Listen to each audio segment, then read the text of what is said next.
Welcome to the podcast. Chris Graham, Ray Petree, going to talk some AEW Forbidden Door. Um, so Ray, you and I individually, separate locations, had a long Sunday night, starting 6:30 with the pre-show 0 hour, which is not correctly named because it's an hour and a half matches there, and then I guess I'll start here, Ray. I didn't even think of this, but that I was going to start here, but it's weird that I want to sometimes complain. These shows are too long. You get your money's worth and more. When you watch an AEW show, I was at a pay-per-view a few months ago. Like, man, like WWE pay-per-views go 2.5, 3 hours for the most part, and you still pay. Well, I guess in this page they don't call, you're not paying. It's a premium live event, but you get what you pay for. Right. You put the $50 down for an AEW pay-per-view. I mean, it's $50, but you're getting a lot for compared to especially older pay-per-views. But man, there was a lot on here. 10 matches on the main card. Um, your favorite match? Let's start there. I loved your match ranking. Swerve Strickland and Will Ospreay. What drew you to this match as your favorite match of the night? Swerve Strickland is a very unique wrestler. He reminds me a lot of Rob Van Dam in that there's no one like him. He's definitely his own wrestler, and I think Will Ospreay's style, that natural, the free flowing offense, the constant counters, they really meshed well. They're both equally as athletic as one another. Um, I can't say I love the ending. I mean, I'm not as freely to give out 5-star matches as like Dave Meltzer maybe.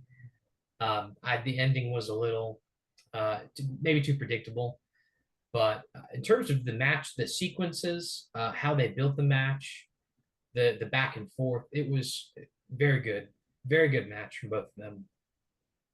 What I like, the ending is what we expected. You talked about it was predictable with the win for Swerve Strickland.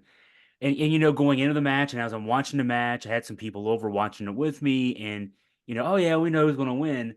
What I liked though was there was a stretch of near falls for both guys that they each did their finisher, then they were trying to do the other guy's finisher, and there was some really good execution of that for several minutes. It made me suspend my disbelief, even though it still ended the way we thought it was going to end, and that kind of thing. It still made me actually think for a minute or two, maybe I was wrong, and that's wrestling's good when it does that to you. I really wanted, like you said, I for a minute my belief was suspended. I thought maybe Will Ospreay can win this, and when Swerve won, as a fan of Ospreay, I was upset, and that's a good thing. That means they've succeeded at what they were trying to do. And so I wrote a column ahead of the pay-per-view where I didn't predict booking. I did fantasy booking. Here's how I would book it if it was up to me, right? Right. We all like to do that anyway, so I'm just admitting it. That's what I'm doing. Um, and I said, here's what I'd like. I would like there to be a double turn. I think we might have talked about that on the podcast last week too. A double turn. I don't know that there was an obvious turn by Swerve Strickland, but man, oh man, he's the heel again. He's the guy that we, kind of fell in love with last year when he was doing all those dastardly things to, I mean, Adam Page, who we've seen a vignette of since. He'll be coming back soon, and he's going to target obviously Swerve Strickland. Um, breaking into houses, beating up people in backyard gyms and that kind of thing. We talked last week about how it was his reign as a face champion wasn't really working, but he's got some bravado again. He's got his swerve back, if I can say. Um, and even though I guess there was a bit of a hint at a face turn, not quite the obvious face turn either for Osprey. Don Callis got involved towards the end there, and the only thing I'd say, I don't know if you noticed this, Ray, the execution of the ending there, Callis trying to give the screwdriver, which was an obvious spot, to Will Ospreay to make him do something out of turn. it's that should have led to, if you want that to be the reason that Ospreay lost, to me it should have happened right after that. They wrestled for another good 2 or 3 minutes after that, and so it kind of took away the sting of the steal of the win for Strickland to me. It it took the air out of the moment because he gets back in the ring, he gets hit with the swerve stomp for the house call, and then he stays on his feet for a little while, and it gives you he kicks out twice on the two finishers, and you think for a minute, oh, maybe Adam Page is going to come out. That's what I Yeah, thought. My that's mind what I thought immediately too. went to Yeah, yeah. maybe Adam Page is going to come out, and this is going to be sort of a double interference. I think in a way, if the goal is to obfuscate blame or that maybe this isn't Ospreay's fault that he lost, maybe he didn't lose clean. Kind of taking that away by continuing the match. Um, it almost kind of made the Don Callis interference not that important. Um, I go back to this all the time. I talk to I watched the show with my girlfriend. Thank you, honey, for your patience. And Exactly. I said that in the UFC and a guy's on the ground, you just keep beating him until the ref stops. Why, when the ref is knocked out, would you not stop hitting the opponent while they're down?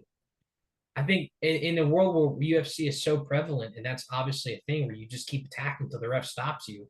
Why wouldn't you? Why would you get out and mess around while they're changing refs? I don't. It seems like a little like, oh, I'm going to get out of the ring while the ref's coming in. That's silly. You're giving them time to get back up. Yeah, yeah. Now, I mean, I don't know, but My on the fly fantasy booking, as that match was playing out, kind of like you said, I thought, okay, well, they're going to do this. Let's have Adam Page come out. Um, my thought could have been to have Adam Page try to have help Will Ospreay win the match and then screw up somehow, and that could yes, cause Will Ospreay to lose. That would have been yes, one way to maybe and then you could set up a future feud between those two guys, or even a current feud, and maybe take those two guys away. It seems to me, I want your thoughts on this. It seems to me that all right, so a fear I had going into this pay-per-view was okay, Ospreay seems like an obvious opponent for the world title at All In London. He's yes. British. I mean, the show's coming up in a couple of months. I'm now of the opinion, with a relatively clean fall in this one, a great match, but a relatively clean fall, that maybe Ospreay is out of the title picture for a little bit, not because he's going to be punished, just because okay, decently convincing victory. Yeah. There's no reason for a rematch here. It seems to me. No, going back to Hangman, my immediate thought was, well, Hangman costs Swerve the title, and then Swerve and Hangman go to All In, and Ospreay gets the title defense against the winner of the Owen Hart Cup. Okay, yeah, Obviously, that yeah, didn't happen, and I agree with you because of the Owen Hart Cup. The MacGuffin there that you get a title shot. He won't be in the picture, it seems, unless it's a triple threat match, which I don't see happening. right, right, Thankfully he's young and he has yeah, another shot the following year, but you know, you don't know. You never know what might happen. So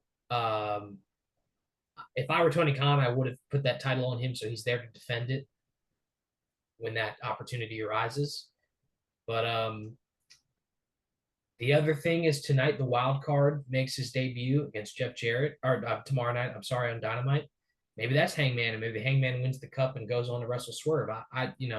yeah, yeah. Possibilities are sort of endless, but well, not endless. There's like 5 people left in the tournament, I guess. But you know what I mean. Yeah, yeah, no, because I'm thinking too. Okay, so your thought was, and it's a good thought. Having Osprey as a champ defending in London, and I'm remembering back, and this is probably before your time. It's certainly before your time because I'm much older. I try not to look like it, but 1987, I think it was. Mid Atlantic and NWA had Ric Flair lose the world belt to Ron Garvin of all people in a match that it just made no sense until and I didn't know this until many years later. Now the glory of wrestling podcasting, everybody tells all the stories now that Right. weren't told back in the 80s. Um, the reason for having Flair lose the belt to Ron Garvin, who, I mean, was nothing wrong with Ron Garvin, but he was a career mid card guy, and he was a mid card guy after that. And there were no, it was like a 2 month period in '87 before Starrcade. The one big pay-per-view at the time that NWA put on, Mid Atlantic put on, where he had to defend the belt against like Ivan Koloff. I mean, there were no heels for him to defend against. He was very much an interstitial champion, I guess we've used the term. Um, but it was so that Flair would have to go in and win the belt. The idea was, let's have Flair, the main event is, can Flair win the belt back? And so I Right. say all that, a long way of saying, why not have Ospreay going into London as the underdog? And kind of like, I guess, the Bret Hart Davey Boy Smith match at Wembley in '92, which was not even for a world title, it was for the Intercontinental title. Right. Um, but you have the hometown guy as the underdog, and then when he wins, all the confetti flies and everything else. So that could still happen, I guess, but it just seems like the air would be out of that now too, because we just had this match. It was a great match, but it ended pretty convincingly, it felt like. It did. It was a very definitive ending. I mean, Don Callis's interference really had little to do with. He got back in the ring when he was distracted, but it's not like he was hit or anything like that. I mean, Yeah. if he'd been paying attention, he could have avoided it. So um, I don't. I mean, there's a possibility that maybe he enters it like Danielson did in WrestleMania 30, and he wins an opening match to get into a triple threat match. That's Hmm. possible. I mean, Hmm. we're really adding a lot of wrinkles to the booking here. I really, honestly, my opinion, all it depends on who this wild card is. I'm assuming it's Hangman. I I, mean, I'm assuming I that too. I don't want him to rejoin the elite because I I mean I wrote my column that I'm not really a big fan of Jack Perry being the TNT champion. Uh, the ratings drop every week when they're involved. I don't think it would be beneficial for Hangman, who really needs to regain some notoriety. Um, And let me reference the acclaimed, Max Caster's rap. He told the truth oh my during that gosh, rap about the Young Bucks ruining Okada's booking. I mean, I loved it, that they yeah, had to approve that, but that was really close to the bone there, man. they looked, and maybe this is just a good segment, but they looked legitimately angry in the ring when he was rapping, and it's like you can't stop him because it's pay per view, and what are you gonna do, cut his mic? But like the Young Bucks did not look happy. And Okada, like the funny part is Hiroshi Tanahashi sitting there just strumming the air guitar because he doesn't know he doesn't know what's going on, and they're just burning them to the ground. Uh, I wrote my notes about the caster rap, and I didn't include it in my column because I didn't really know where to put it. But yeah, I mean That was real right there, man. Wait, that was a shoot. It felt yeah, like, and I agree with you, man. It looked like they were steering holes through him, and we might have to put them on the back of milk cartons to see if we see them in the next few months. The acclaim that is. Uh, but okay, so they had one more thought on the world title picture, and it's escaping me right now. Yeah, we have to figure out who the next dance partner is for Swerve. I'm sure the show coming up tomorrow night will help us get some answers there. Um, your number two match on your list of the 10 matches, the ladder match, and I got to say, I often go into these matches thinking, all right, they're going to just fly around and do all this crazy stuff. And I have to say, at the end of that match, the people who I watched it with and I all agreed, all right, I mean, as a 52-year-old wrestling fan who used to book shows and promote shows, I'm thinking like the dad a little bit, like I can't believe you guys do all this stuff to yourselves. yeah. But on the other hand, as a fan who paid money to watch a show, that was pretty entertaining. Um, I mean, 3 decades of ladder matches. How creative can you get with what can you do that has not been done on Right, national right. television? And I'm not saying they reinvented the wheel, but it was entertaining. I feel bad for Leo Rush, although if you let multiple people chest pass ladders at you throughout the night, you're probably going to get hurt. Um, Just Especially at his size, he's a small guy. yes, Yeah, yeah, yeah. just my unprofessional opinion, but it was very entertaining.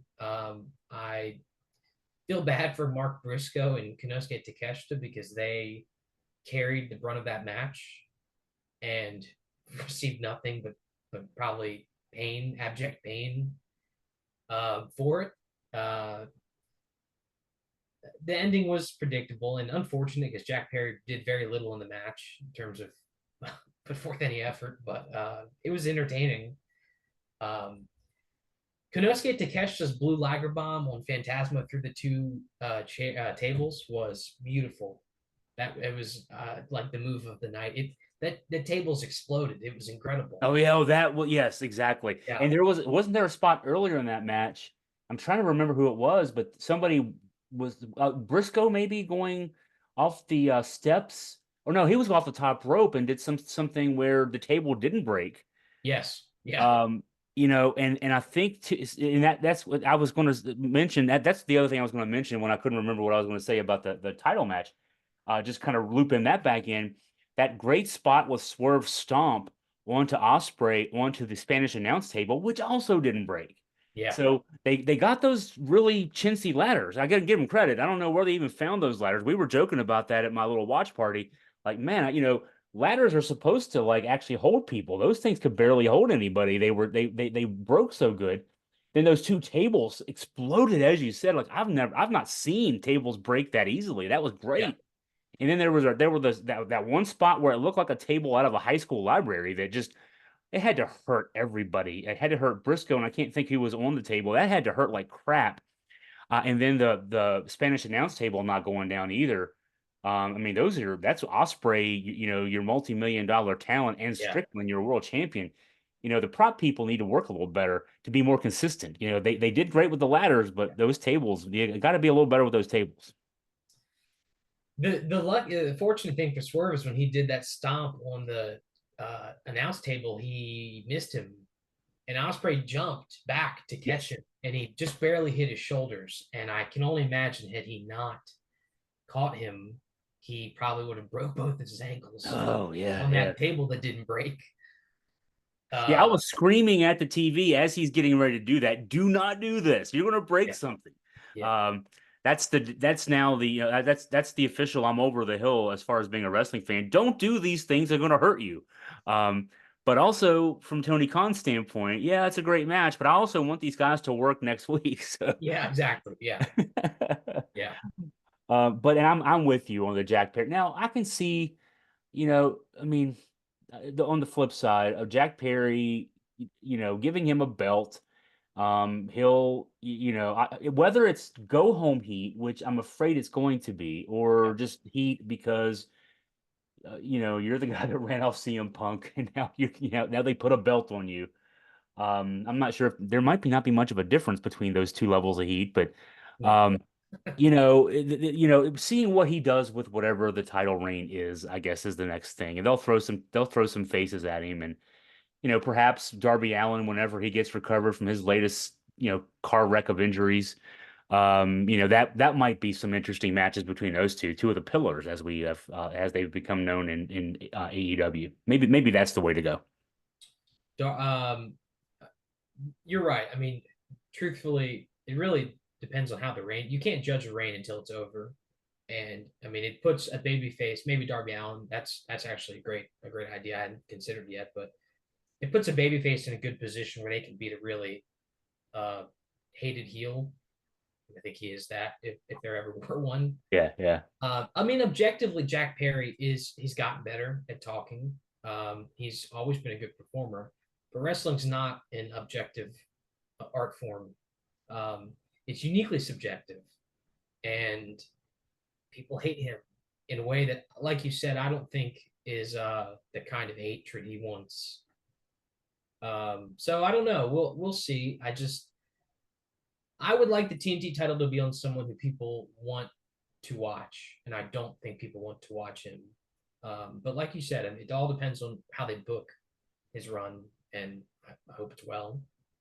But The fact that he's the champion and the Young Bucks, I have to assume will be paternalistic over his booking, that might Yes. not make for a good run just because of that. But hopefully they'll open it up a little bit, Yeah. throw some faces at him, and kind of go from there.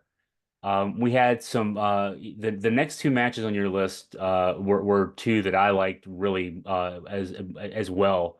Danielson, Takagi, Cassidy, Sabre Jr. We talked about Zack Sabre Jr. last week and how we're both big fans of his.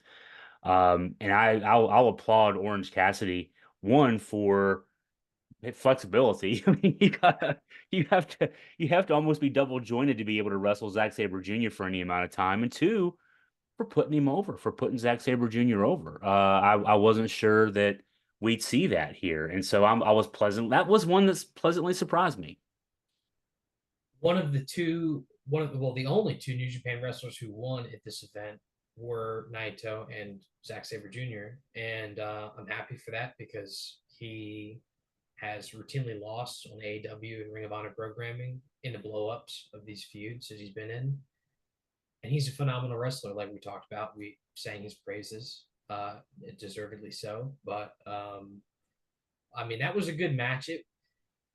It was maybe it was because of Cassidy's mat work, which not is not bad. It honestly took me by surprise. He wrestled a pretty good match out of his own style, but it was a little awkward at times.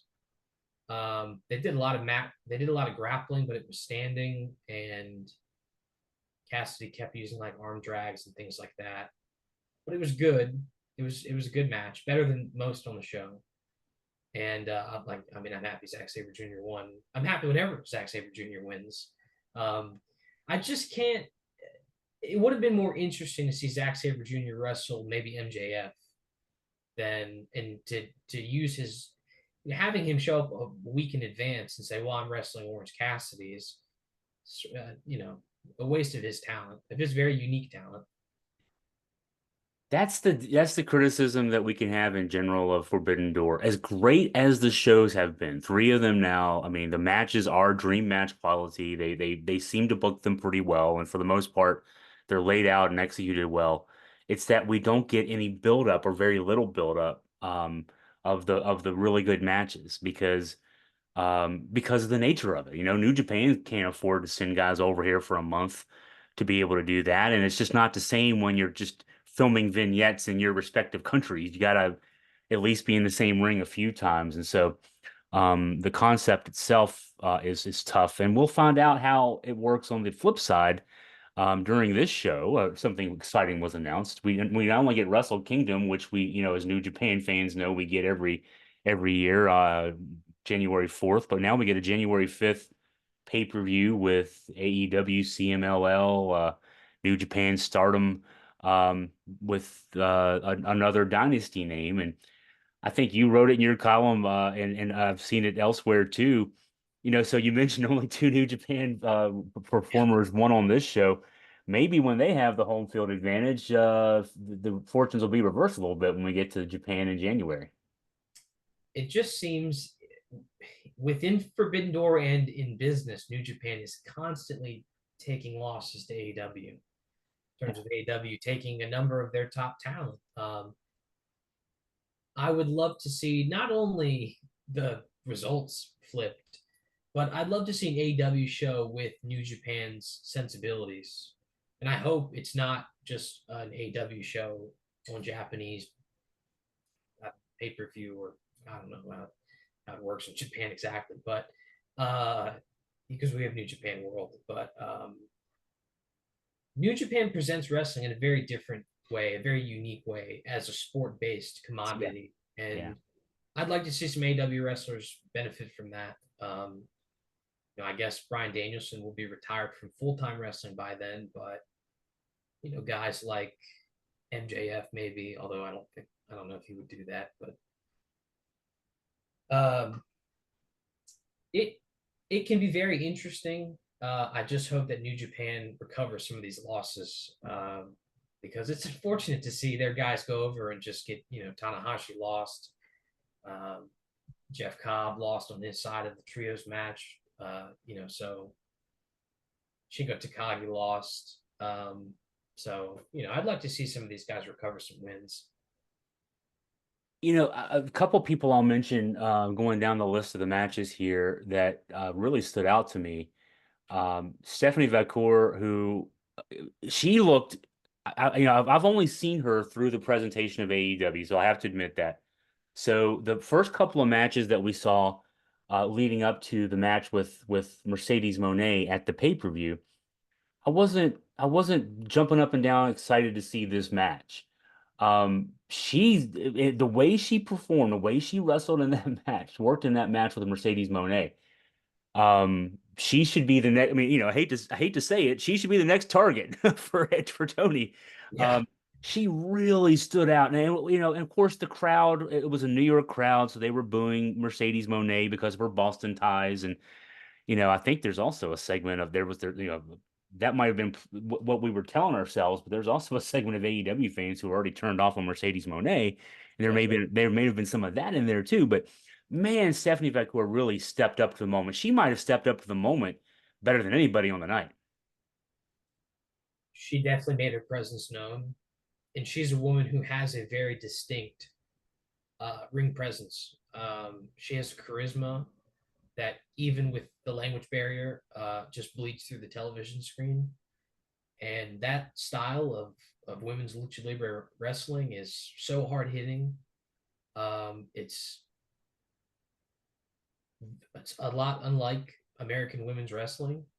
The impact that those hits have, and she really gave Mercedes Moné the business. I mean, it's a very good match, very good match. And Mercedes, to her credit, absorbs contact so well, like all the great heels do. She can really sell anything. And they both, I mean, yeah, you're right. Vaca, she really stole the show, I think, and the crowd. I mean, they were cheering for her in the end. Yeah, she was very over. And then we get Britt Baker, who didn't even say a word. But we've been waiting for Britt Baker to come back for so long. She didn't need to say a word. She comes out at the end of that match, gets a huge pop, a CM Punk, close to CM Punk level pop, I think, with just her ring intro, her song, and standing on the stage there, and then walking back. I mean, I don't know that I'm looking forward to anything more than this feud between this whatever whenever it comes off. I mean, it makes sense to be it all in, I guess, but Yeah, Britt Baker and Mercedes Moné. I just want to hear them talk trash on each other for 2 months. That's all. That's all. And then whatever they do in the ring is on top of that. right. I know she's gonna be. They just announced she's gonna be at Dynamite this week Okay. officially. So we all hoped. Um, it's been a long time. Highly anticipated return. The moment, like you said, it was great. It was palpable. She didn't need to say anything. It was just the look, the stare down. The crowd reaction was fantastic. Um, and I think as we've learned through Mercedes's run so far at AEW is her promos are very formulaic. They seem very pre-written, which is sort of the antithesis of what AEW does. A lot of this stuff comes off the cuff, which is why there are mistakes often because these guys don't really script out what they say. And I just think Britt Baker's gonna really handle her. And if they have a back and forth, she's really gonna demonstrate that there's a difference, which I look forward to because that's what makes this stuff fun, right? It's what we did with the company I worked with, AEW, excuse me, AEWE. I always make that mistake when it was Awesome Wrestling Entertainment that we worked with from 2011 to 2013. And we were able, I was so fortunate to be able to work with some really top guys, Kevin Nash, Ricky Morton, Diamond Dallas Page, Terry Funk, etc. We would come up with, I shouldn't say we would give, because you don't tell Terry Funk or Kevin Nash or Ricky Morton what to say. You kind of just, hey, here's what we'd kind of like. Yeah. And then we would work together with them to kind of, flesh that out. And then we turn the camera on and, in one or two or three takes, they would do their job. It was never, and I can't imagine how it would be to have to memorize something and then recite it in front of a live crowd, in Yeah. front of 10,000, 15,000, whatever it is, people, and do that with emotion because, actors do that, but, they have, especially actors on TV and movies, they have multiple takes. You get it screwed up, you can do it again. Mhm. Um, only Broadway actors know what it's like to screw up in front of a live crowd and be able to go on. And yeah, it's noticeable. And there was a memorable one for me. Britt Baker and Ruby Soho a couple of years ago won like a random rampage, just went off on each other, and you could tell. I mean, that they had talked enough behind the scenes to say, "Here, this okay for you to say this. It's okay for you to say this in return," but it was far from scripted. It was, maybe outlined, but when you get out there in front of a crowd, it takes a life of its own, and it's a call and response. And so Britt Baker's really comfortable in that. And yeah, we'll have to see how Mercedes does in response. She, before Punk debuted in AEW, I remember the comparisons were there because Britt Baker is a very good improvisationalist. She and does it with such emotion and authenticity that is unique, especially in women's wrestling, where this is still something in America that's being developed like actively. Women's wrestling is really just now catching up to men's wrestling in terms of quality and prevalence and the competitiveness of it, especially from where it was 15 years ago on WWE TV. So she's sort of a maverick in that regard. And I mean, maybe her and Becky Lynch, I would say both of those two. So I'm interested to see where this feud goes. It's a little weird for me to think Britt Baker's going to be feuding for the TBS title, but I guess this is how you build a title, right? I mean, Yeah, yeah. it's been so long since she was a world champion too that it makes sense. And you know what's interesting that way I was thinking about this while we started talking about AEW and the women's division here. It's those two titles, the world title and the TBS title, dating back to when Jade Cargill was the TBS champion for so long. It's like they're two different universes. Yeah, The people don't really, cross streams there. And it's something the booking there has been so good in that respect. It's almost like you wish that Tony Khan would do something similar on the men's side. I mean, we had his one of his international champion challenges world champion. There's so much intermingling there that you almost don't realize which belts are even won which guys at times.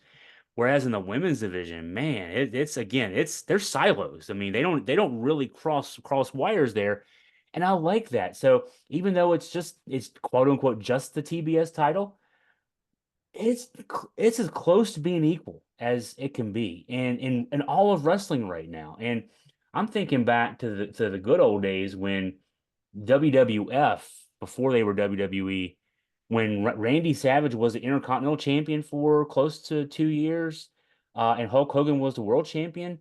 Those two guys were close to being on a par, and I feel like very similar. I mean, when you put the belt on at the TBS belt on Mercedes Moné, it's almost like, man, and now she's gonna be feuding with Britt Baker. They're overshadowing the World Champion, but that's just kind of the nature of the business. absolutely. And Mercedes and Tony Khan talked about this over the weekend that this women's division is sort of quietly become very talented because Jamie Hayter and Britt Baker have been absent, and they've added people in it. And Serena D was out for so long, so you're adding people, but people are missing. And you once you get the full picture of Tony Storm, Britt Baker, Deonna Purrazzo, Thunder Rosa, Mercedes Moné, Jamie Hayter's going to come back eventually, Serena Deeb, Willow, all these younger women they've been building through that TBS title. Now you just have a pipeline of people you can kind of plug in and out of these two. Between the three shows, there's sort of two, like you said, two divisions almost, and you can sort of cycle these people out. And yeah, having a woman of Mercedes Moné's caliber holding that title gives you some opportunity to have her face some other big women, which is that's what you want. I mean, So I'm looking here through I'm going through your hits and misses now, and I think we've covered most of the hits and the misses. Jack Perry, a miss as a TNT champion, the fatal flaw, as you called it, with AEW taking so many of the wins in all three of the shows, really. The main event was a really big hit. I agree with you there. the women's division we just talked about at length. I mean, there's a lot to like there. Um, we you mentioned the upcoming shows this week. Now that we're after a pay-per-view, uh, Beach Break Edition. Tony likes to give some of his shows names, his weekly shows names. What can we look forward to? You mentioned Britt Baker has been announced for the show. What else can we look forward to on Wednesday night? Mercedes Monet will also have a in-ring segment where she'll be addressing Britt Baker and winning both championships. I I wonder if those will be at the same time. Like last week, they announced Garcia and MJF, and then they ended up being the same segment. We have a few Owen Hart Cup Foundation tournament matches. Oddly enough, a quarterfinal match and a semifinal match are both going to be on this show. Jeff Jarrett versus the wild card in the quarterfinals, and then Pac versus Brian Danielson in the semifinals, which I can only imagine will be a terrific match. Yeah. Those two are so great in the ring. Chris Statlander and Will Nightingale in a semifinal match on Hard Cup tournament. And what I assume will be the main event is Will Ospreay versus Daniel Garcia for that international title. I'm curious if Garcia will win it. Ospreay will. I mean, if wrestling is supposed to be sort of realistic, he's not going to be fully healthy, right? I mean, he just got knocked out. So Right. And we we'll know see. and we know in real life he's emotionally dealing with the death of his grandmother, which I did like. That was one other thing I wanted to mention. I love the way. Okay, so those guys were feuding. They were talking trash on each other, but Swerve Strickland consoling him after the match, a very visibly emotional Will Ospreay. Um, I Yes, like them breaking the fourth wall in that respect. I did too, and especially, I mean, it's hard to make Swerve a complete villain when he gets cheered. I mean, Yeah. it's difficult, and maybe that's not maybe he doesn't enjoy that, but it's hard to make him seem like a mustache twirling supervillain when he comes out and people cheer him. Um, it was a good moment, a very good moment, especially after having Osprey lose already. There's no point in him being having any animus towards him. So um, that was nice, very nice. And like you said, I don't know if Osprey will take time off or I don't know exactly, but yeah, you're right. I mean, there's a possibility there that maybe he might drop that title. The distractions mounting, the Yeah. losses. Maybe the Don Callis family will get involved again. And if you get the belt off him, then that can lead us to start speculating that okay, you got a belt off him, he can go for another belt. It's awkward to have a champion hold two belts, especially a secondary belt and a world belt. So you get the secondary belt off a guy, that's usually when the guy then is ready to compete for a world belt. So that could at least give us something to talk about and think Yes. about as far as that goes too. So. Well, for our viewers and listeners out there, I'm going to put links both in the YouTube description, also in the podcast description to the full review that Ray wrote of the Forbidden Door show. And of course, we're recording this on Tuesday. On Thursday, Ray will have his review of Dynamite and preview of the weekend, both the Rampage on Friday and Collision on Saturday. So have something to look forward to there. Well, Ray, as always, thank you for your time and your insight. Look forward to talking again next week. Thank you, Chris.